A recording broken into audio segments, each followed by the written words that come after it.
But it's what happens. It's like, because what happens is, it's not just the bad stuff that happens. Because we got to talk about that. Because one of the things I want to talk to you about is this secret place and how intense and intentionally you have to fight to stay in that place, because all of the prophetic word ever spoken about you is contingent on you being able to do that. Right. I mean, that's the key to all of life as a child of God is the presence of God. Yeah. That is at its core. The key to everything that is you is him. He is the key to all of life.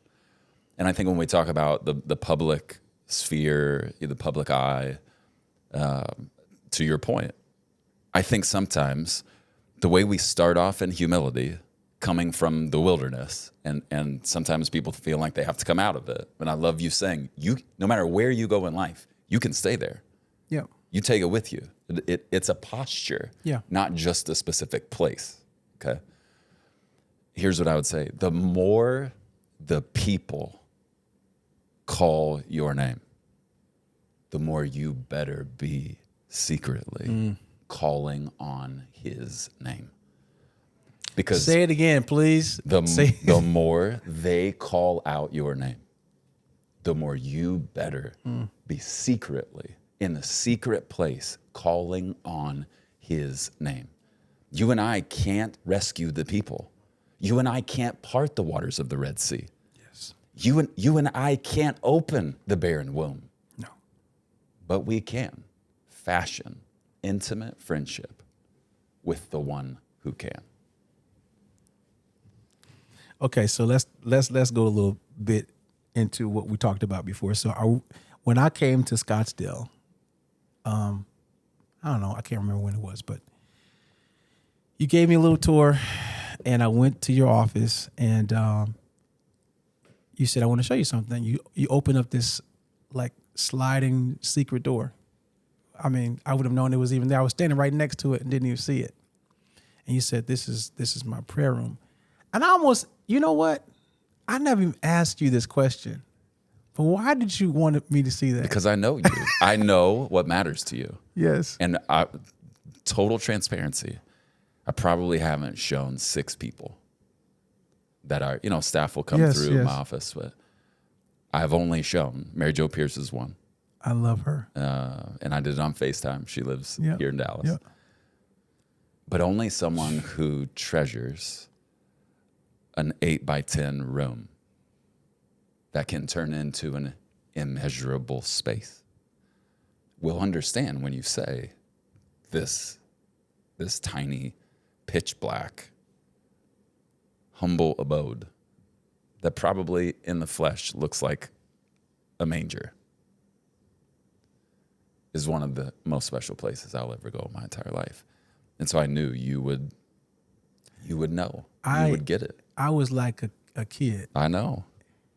When I saw that room designed for intimacy, for the musicians in there, he had a red Nord in there. Don't be telling people my sorry. secrets now.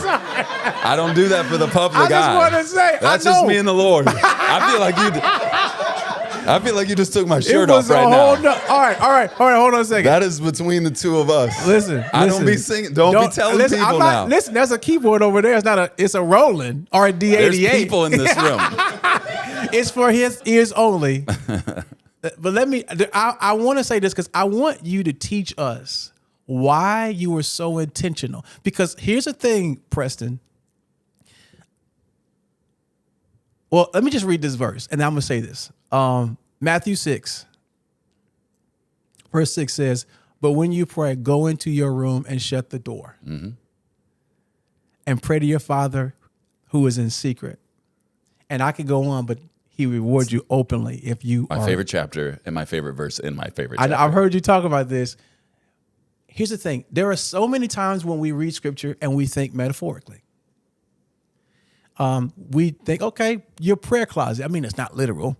I mean, they have closets back then with prayer rooms. So it's metaphor. I mean, you can pray. He hears you anywhere.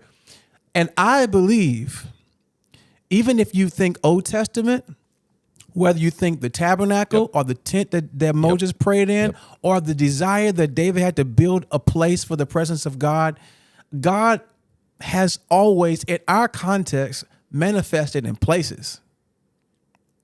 And secret places have always been places that he's manifested himself more intimately. Right. The most holy place was the place that he spoke from in Leviticus for the entire chapter and explaining to them how to host his presence in their community.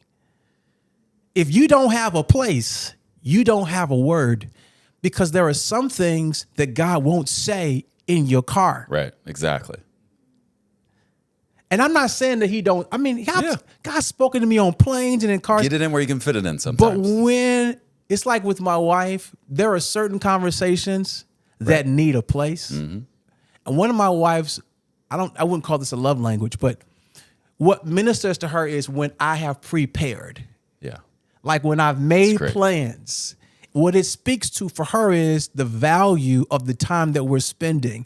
Even though she would love to get my text on the way, and she'd love to ride in the car while I'm on my way somewhere else, and she would love to be in the room while I'm talking to these other people.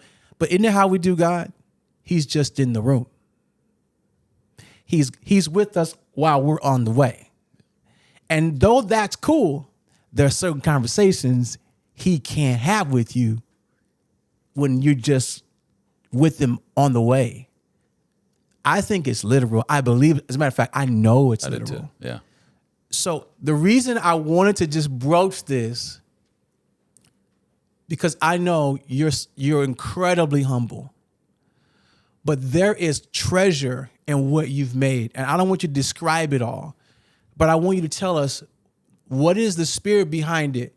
And I want you to give us the gift of why we need to design our own. Now, it may not be exactly like yours, but what do we need to do and why? Yeah, great questions. I don't think anybody's ever asked me that before.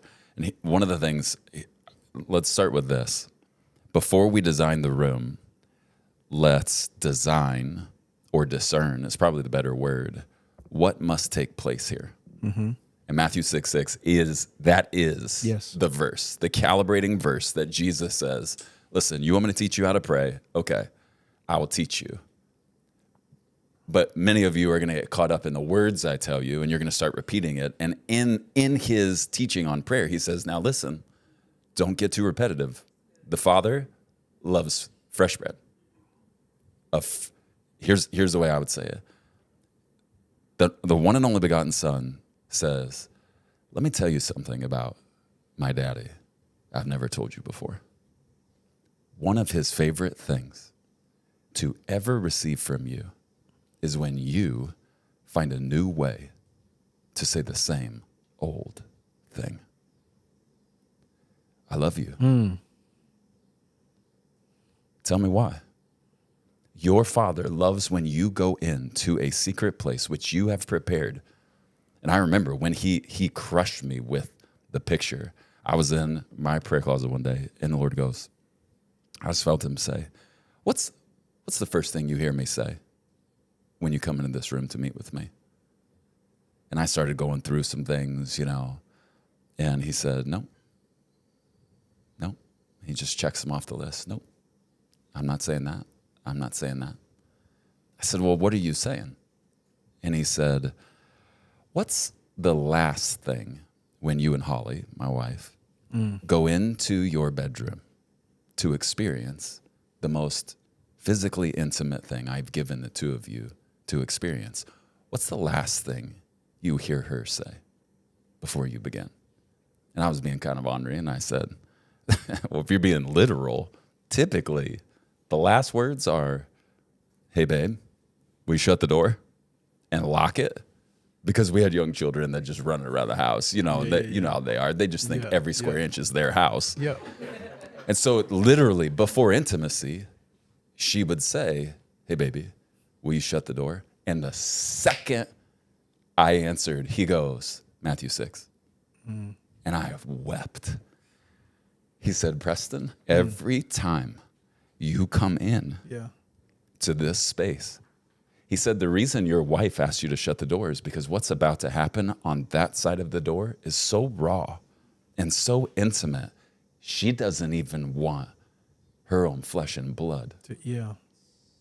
Preston, the first words you hear me say every time you come in to be alone with me are, hey, buddy, will you please shut the door?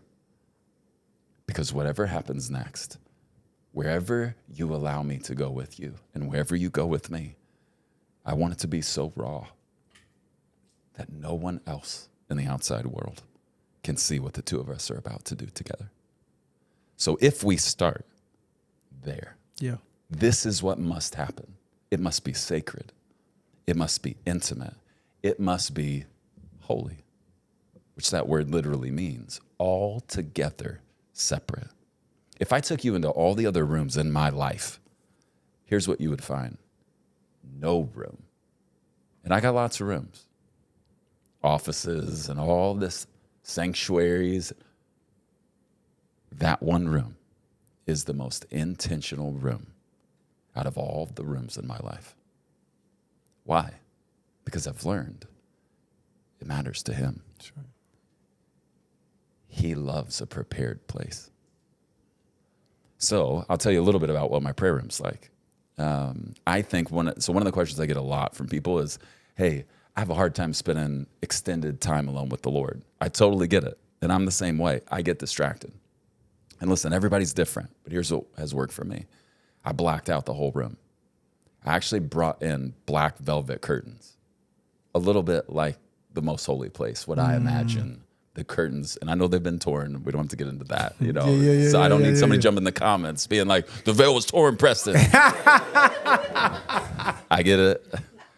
And I have two sides of the prayer room, okay? In the middle of the prayer room, I have a 4-inch mattress pad, topper, and then like a fuzzy bear type rug over the top of it so that I can spend extended times on my face before the Lord. I black it out. I actually had like LED lights in it. I don't even turn them on because I've learned hours can go by. That's right. In a room where I'm desensitized, I can't see.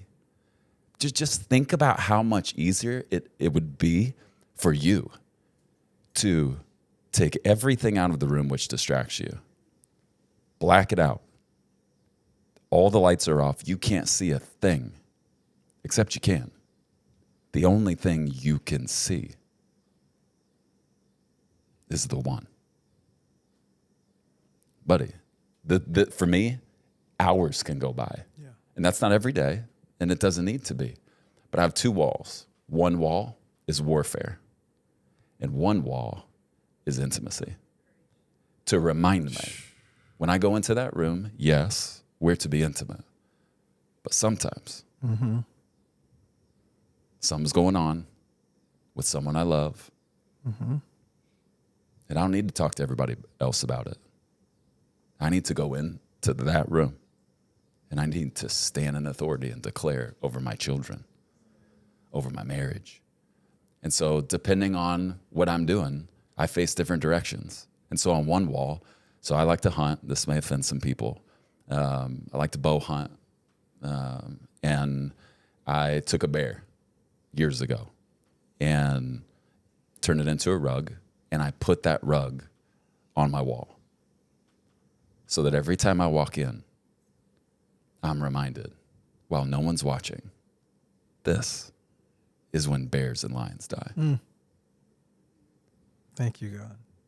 And so it covers my wall. And then I have some other things that mean something to me, that remind me of victories that seemed impossible, that only God could take credit for, that brought immense warfare. But I put trophies of God's goodness, faithfulness, and miraculous power on that wall so that if I ever feel picked on by my enemy, I just point at the wall and go, remember that time? Yeah. Remember that time. Remember that time. Preston, remember that time. Remember that time. So that's the warfare wall. Then the other side is just the intimacy wall. And at the top of the wall, we have this sweet man in his 70s in our church who cross stitches. And he heard about my prayer room, and he felt like the Lord told him to cross-stitch a picture of Jesus' face. This is a man most people wouldn't notice in a sanctuary. 550 hours he put into this cross-stitch of Jesus' face. Maybe one of the most valuable things anyone has ever given me.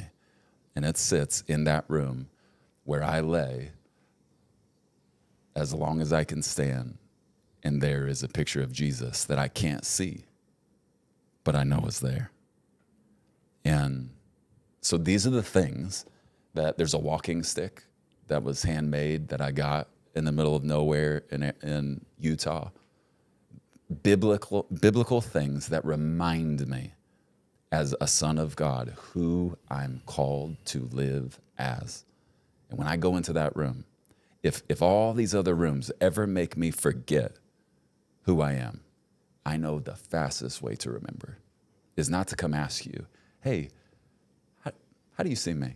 Which is what a lot of people do. Hey, tell me what you see when you look at me. I don't need any of that. You didn't make me. You didn't take your time fashioning me in my mother's womb, which means no matter what you feel you know about me, you don't know me. And so when I might forget, when everyone else is saying things about me, Lord, who am I? I run to that room and I'm reminded, that's right. I'm your boy. I'm your best friend. This is who I am. Every follower of Jesus Christ, this is just my opinion, but it's fairly strong,